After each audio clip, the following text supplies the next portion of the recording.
അങ്ങനെ കുറച്ച് നാളത്തെ ഇടവേളയ്ക്ക് ശേഷം ഞാൻ തിരിച്ചു വന്നിരിക്കുകയാണ് എന്റെ വ്ലോഗുമായിട്ട്. എല്ലാവർക്കും welcome back to my vlog. ഇന്നൊരു സ്പെഷ്യൽ ഡേ ആണ്. ഞാൻ ഡയറി മിൽക്ക് ഒക്കെ വാങ്ങി കൈ പിടിച്ചുകൊണ്ട് എന്തിനാന്ന് ഞാൻ വഴിയേ പറയാം. അങ്ങനെ ഇന്നാണ് ആൽവീനയുടെ ബർത്ത്ഡേ ആയിട്ട് അവളെ കാണാൻ വേണ്ടി ഞാൻ വന്നേക്കാണ്. കുറെ നേരമായി ഞാൻ അവളുടെ പുറകെ നടക്കണം. അവളെ എന്നെ കണ്ടിട്ടില്ല. അവളെ എന്നെ അന്വേഷിച്ച് ഇങ്ങനെ നടക്കാണ്.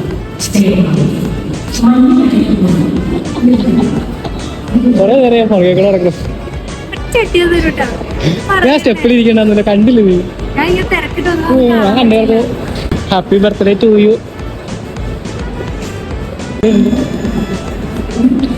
കാശൊന്നും ഉണ്ടായിരുന്നില്ല, ഉള്ളത് കൊണ്ട് ഓണം പോലെ.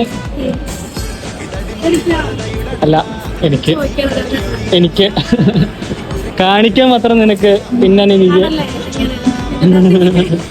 അങ്ങനെ ഒരു ഡയറി മിൽക്ക് കൊടുത്ത് ഞങ്ങൾ ലുലുവിലേക്കാണ് വന്നത്. ലുലുവിലെ വിശേഷങ്ങളായി അടുത്ത വ്ലോഗിൽ കാണാം. അതുവരെ എല്ലാവർക്കും ബൈ.